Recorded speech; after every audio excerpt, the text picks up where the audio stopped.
Irredeemable by ReaderRose. Papyrus had always been a sweet kid, but he was an awkward kid. A weird kid. He was the kind of kid who smiled all the time. It wasn't that he was happy all the time. He thought it would make him seem friendly. Maybe people would see that and like him. He wanted that. He wanted more than anything in the world to make a friend. It never seemed to happen. He tried everything. Nothing worked. Sans, what's wrong with me? What do you mean? Nothing's wrong with you. No, something is. Maybe I'm just lame and stupid and weird. Maybe that's why no one will be my friend. Bro, you're the coolest, smartest person I know. You're great, okay? And don't you ever forget that. Then why doesn't anyone else think that? Why do they all hate me? Nobody could ever hate you, bro. Never. Maybe you're just too cool for them. Too smart and great, and they're just jealous. I don't know, man. Kids can be mean, but they have to be dumb if they don't like you. He grew up. Sans started a new job at the casino in Hotland, and Papyrus saw less and less of him as his hours got longer and longer. The money was good. They had more than they'd ever imagined, but Papyrus felt abandoned.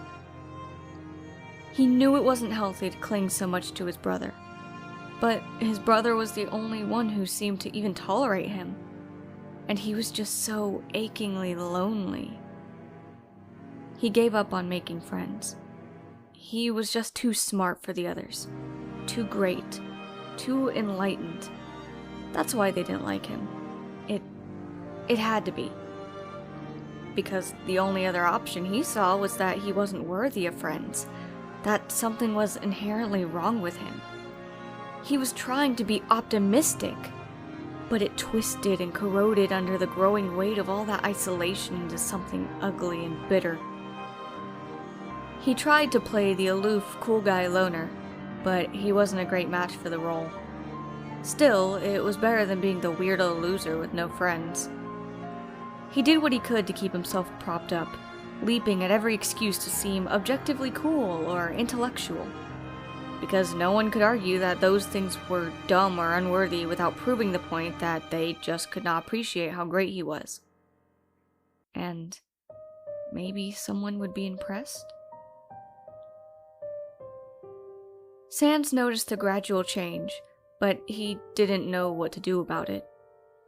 Papyrus was such a good kid, a real sweetheart. But as he approached adulthood, this wasn't teenage rebellion. This was... Sans knew what it felt like to be jaded and bitter. He just never expected bright little Papyrus to know that feeling too. And unlike him, Papyrus never did things halfway. Everything was done with intensity and focus. Everything was taken to its logical extreme. In this case, Papyrus went all out with the apparently hereditary cynical arrogance. Papyrus's current phase hadn't spared Sans, far from it at times. But while he scoffed at others consistently and didn't ever seem to stop it with a smug bullshit, with Sans, sometimes he would drop the act. A dumb pun leading to a genuine giggle slipped out that he didn't bother to hide. A fond smile when he saw the dusty peekaboo with Fluffy Bunny on the bookshelf. Some days, Sans would catch him curled up on the couch with the ratty old scarf he'd bought him around his neck. He said it didn't go with his cool, sophisticated new style, that it wasn't worthy of his image. But Sans had noticed some of the old tears had been lovingly mended by hand. What's this show, bro? My little Boney. Isn't that for baby bones? You watching it ironically? Papyrus twitched, frowned. You might think so, but no. I had intended to, but I discovered it is actually a well-written modern masterpiece. Huh. Well, glad you found a show you like. What's it about? It's about bonies, obviously. Sans didn't question it. Papyrus never seemed to be into much lately without the heavy layers of cynicism keeping it at a distance. He didn't seem to ever just like things anymore. Everything he was into, he either had an excuse to enjoy, or he liked because it made a statement. Sans watched a few episodes with him. It wasn't bad. He paid more attention to Papyrus than the cartoon, though. The way his face subtly lit up whenever things came to a positive resolution, or someone declared or reaffirmed their friendship. The way he fidgeted and frowned every time two characters fought, even if it was obvious those little bonies would be making up by the end of the half hour. Even if it was obvious he'd seen this episode a million times before. It wasn't uncommon for monsters to live vicariously through shows or movies or books. Life in the underground was miserable and boring at the best of times. A monster could imagine being strong or special. They could imagine going on adventures, seeing sights that weren't possible underground. They could get entangled in all the romance and the drama of a human soap opera or solve mysteries along with their detective novels. Most monsters sought something they were missing and thought they could never have otherwise. Papyrus didn't seem to be looking for freedom or adventure or glory. It seemed even after all this time, all he wanted was friendship. Sans' heart broke a little. Papyrus had always wanted to join the Royal Guard as a kid, but he had completely stopped talking about it by the time he was old enough to be considered. Sans hadn't even realized he was still interested until he came home one day in a quiet rage. The older brother asked what was wrong, and all at once, the floodgates opened up. Apparently, Papyrus had met with the captain. It hadn't gone well. He ranted, he raved, he swore. He'd apparently been training in secret. He deserved this. Why didn't they see how great he was? He was throwing a tantrum, frankly, but Sans let him get it all out. Fat tears and ugly sobbing. The one thing that I needed to prove myself for, and I couldn't do it. My one chance to prove how great I am. My one chance to have people like me, and I couldn't even get it right. I really am a failure. Sans tried to comfort him, but nothing seemed to work. If Papyrus was bitter before, there wasn't a word to describe him after that. Papyrus had always been a neat freak, to an absurd degree, which made it all the more difficult to ignore the stacks of used bowls and cups that stacked up in his room, or the way he'd just leave his pillow or covers lying on the floor, if they happened to fall off the rarely made bed. Sans saw the signs. He knew them well. In little ways that built and built, missed meals and long naps for the kid who once never slept.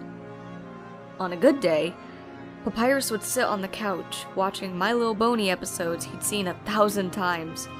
On a great day, he'd leave and go attend to his puzzle traps in the forest, safety hazards the guard only put up with because if he hadn't built some, the sentries would have been expected to. He'd inevitably return on those days, ranting about the stupid dogs and how much he despised the cold, and Sans appreciated it because at least his brother was talking to him about something. On a fantastic day, the old dishes and utensils from Papyrus's desk would find their way to the sink, and on a truly miraculous day, they would find their way back out and into the cupboards within the first 24 hours as one of them found the energy to wash them. On a bad day, Papyrus didn't leave his room at all. And then, of course, started the bad weeks. Sans was getting worried. Actually, he'd been worried. But he had no idea what to do. Papyrus was sinking further and further from the goofy little kid who hugged everyone he met, to an arrogant young man who was angry at the world and even angrier at himself. He was so miserable, and so clearly as broken as Sans himself was, maybe even more so. Sans still found the energy to care, even if the energy and knowledge to fix it was lost to him. It started to feel like things were never going to change, that they would be stuck in the same downward spiral on a loop forever. Then the human came. Sans heard the news from almost the moment the kid hit the ground in the ruins. Usually word from there rarely traveled quickly, if it traveled at all. But Sans made a habit to know everybody, and he gained a reputation for being the guy to turn to when you need to unload the latest gossip. He was good at keeping secrets, and good at using secrets. These are the kinds of tricks you learn when you're basically running a casino. Meet people, learn things, call in favors. He was waiting by the door by the time the human exited. What he hadn't expected was for Papyrus to show up in the forest not 5 minutes after, wearing some ridiculous costume with a cape and collar he'd made once for a convention at the capital he'd decided to skip at the last minute, almost deranged grin plastered over his face. Sans was speechless. Today had all the makings of a bad day. It had been a bad week. Papyrus? Beware, brother! There's a human on the loose. The only thing in the way of their reign of terror. Reaching Snowdin on my brilliant puzzle traps. Don't you see, Sans? If I'm the one to stop the human... He didn't finish the thought. He just gave him a grin, too large, unsuited for his face. Giddy. Maniacal. Sans, this is going to be the best day of my life! Listen, kid. My brother's been kinda down lately, and just seeing you has already made his day. So do me a favor and play along.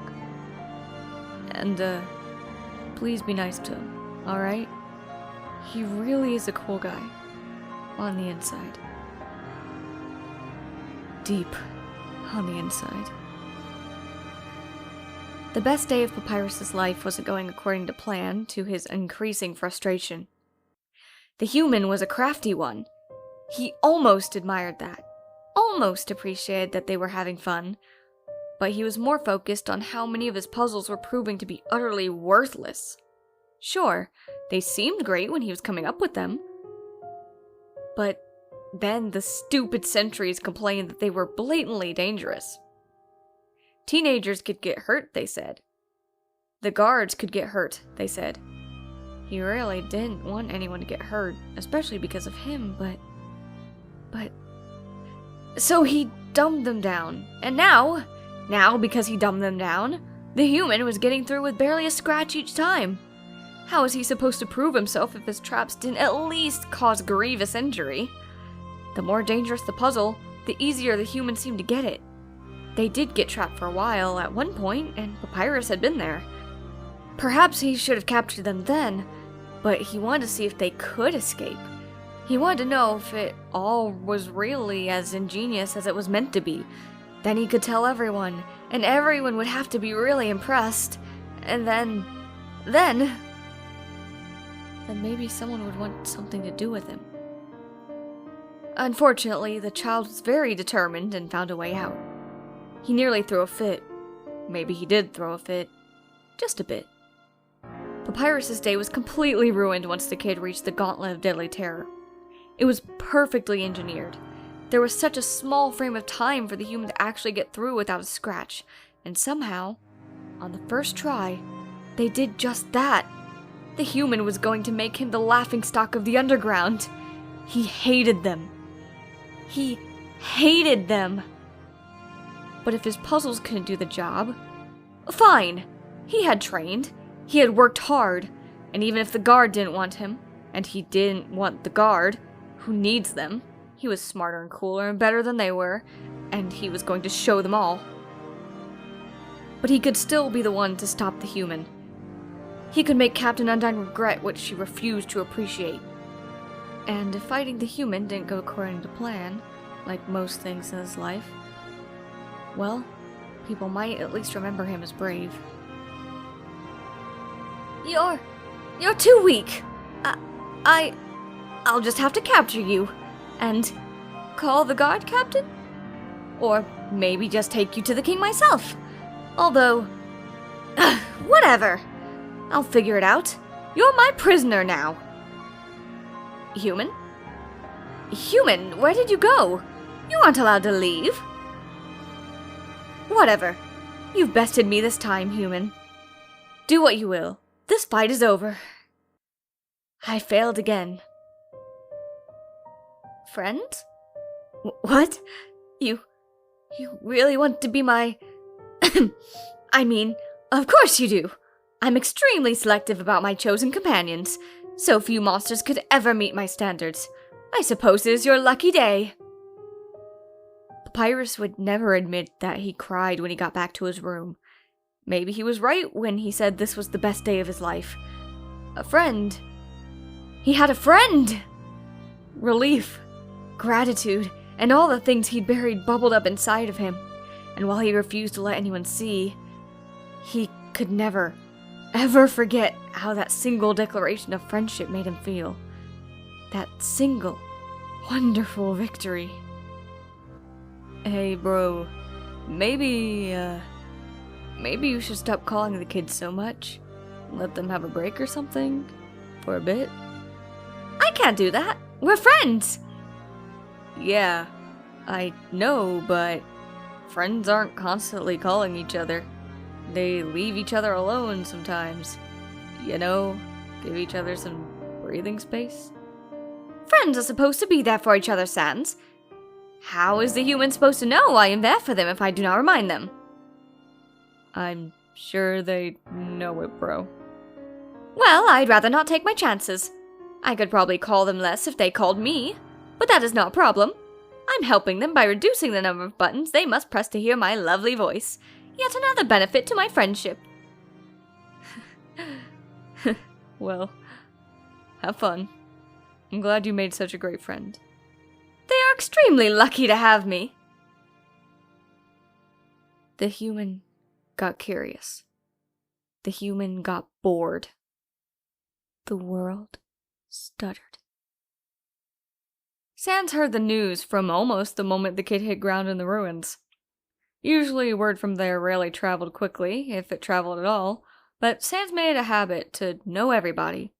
And he gained a reputation for being the guy to turn to when you need to unload the latest gossip. He was good at keeping secrets, and good at using secrets. These are the kinds of tricks you learn when you're basically running a casino. Meet people, learn things, call in favors. He was waiting by the door by the time the human exited. Suddenly, Sans could tell he'd been here before. The deja vu was overwhelming, but something had gone wrong. The human was covered head to toe in fine powder, and he knew what this all might be leading to. When not 5 minutes later, his brother appeared, sporting a ridiculous costume and deranged grin, Sans felt something crawling up his back. He could see the events already set into motion, their logical conclusion, and the all-too-familiar feeling washed over him. He didn't know what to do. He didn't know how to fix this. He didn't know how to stop this. He didn't think he could. When Papyrus heard the human was on the loose, he thought of the fame, the glory. He had thought it would be the best day of his life. He was quickly proven incorrect. The human shambled past each and every puzzle, every trap, like an expert.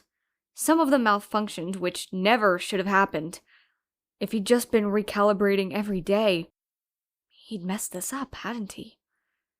Others were like they were already solved before the human ever arrived. No doubt the work of a lazy, worthless sentry, the type whose job would be better served had he been the one given the role. Sometimes the human would stall between puzzles, taking longer than he'd expect to reach the next area. But he was not so foolish as to believe it was because of his efforts at intimidation. They always continued onward, even filthier than they had been last time he saw them. He wasn't so naive that he didn't know what it was that clung to the human like flower, too gray, sooty, with a sickening shimmer of magic that had been rotted, corrupted, and spent. Papyrus was very smart, a genius, really. But he didn't have to be to understand. Especially not when he let the human get too close enough to take a swing at him. A swing that only missed by luck and reflexes that were somehow still sharp, despite his lack of recent training. A swing that made his entire life flash before his eyes, every friend he never made, every day he cried himself to sleep, trying to keep quiet so Sans couldn't hear his weakness, Every dream that never came true, and all the ones that were still attainable, still within reach, still possible, if temporarily forgotten. All the reasons to keep fighting. He saw everything in a moment, in a flash, and he saw what was coming.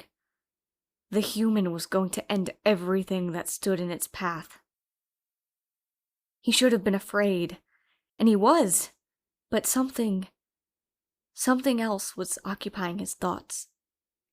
He stared into those dull eyes, panicked magic coursing through his bones, and what he saw in the human's eyes, their very soul, was boredom. He should have been scared. He was scared. He was very scared. He'd never been so scared in his life. But he saw something else. I'm sorry they didn't like your puzzles, Pap. You, think it's time to go join the evacuation now? Papyrus was staring in the direction they both knew the human would be coming from, across the long rock that led to town. One Papyrus used to lament should have been a cool, precarious bridge instead. Sans wasn't sure how he thought his brother would be feeling about this. Lately, anger and indifference seemed to be his only settings. Fear, maybe, if he realized what the human was. Hurt ego and pride, perhaps, that his traps had done so little to hold them back. I'm not evacuating. Bro? Papyrus's gaze was distant, and Sans found his expression to be altogether unreadable. He'd never seen that particular twitch of his jaw, the posture, the way his brow was slightly scrunched. What was that look? It had to be a pride thing. It had to be. Papyrus, all the monsters in the ruins, on the way here, the dogs, the door, nothing's stopping them. You don't have to. I know your puzzles didn't stop them, but you should join the evacuation. I'll catch up. Oh no. He was going to fight them. No. No, please, no. Papyrus, you don't have to do this. But I'm going to. Papyrus was scared, but resolute. The warm winds blew in from Waterfall, condensing the cold into a dense fog that obscured everything. It was very dramatic, very cool, the perfect atmosphere for a final stand. He could only dimly appreciate the drama of it all as the humans stood before him. He couldn't see their face, but he didn't have to. He could feel the unsettling energy surrounding them. He assumed that was what love felt like. The human probably couldn't see his shudder. That was a comfort. Human, I have some things to say to you. The human took a step towards him. I see the way you shamble about, arms covered in a thick powder. That look in your eyes. Step. I can't help but feel like your life is going down a dangerous path. Step. I look at you, human, and I see someone who doesn't care about anyone. You don't, do you? Step. And I wondered, why that might be. Step. You aren't happy. You don't care because you think no one does. Don't you? You don't think anyone cares. Not really. So you kill them. You kill all of them. Because they don't mean anything to you. Step. But I know a thing or two about that, human. And I know that people who feel happy don't destroy everything in their path for no reason. I know how it feels to be lonely, human. I know how it is to feel like something is so wrong with you that you can never be happy. That you can never have friends. But that isn't true, human. Because I, the great Papyrus, will gladly be your friend. Step. I look at you and I see myself, and all the things I felt before. The frustration, the anger, and all the stupid things you tell yourself. to try to make this seem alright. Step. But most of all, I see loneliness. So, I'm not going to fight you, human. I'm offering you a chance to start over. You can be a better person, a happier person, if you just try. Step. The human was so close now. Close enough, now, that they could look into each other's eyes. Close enough now that Papyrus could see the plastic knife, the grains of dust that had once been monsters, that had once been people he probably once knew. Monsters that he knew he might soon be joining. At least he wouldn't have to stay lonely. Step. No one is irredeemable. Step. Papyrus is sparing you.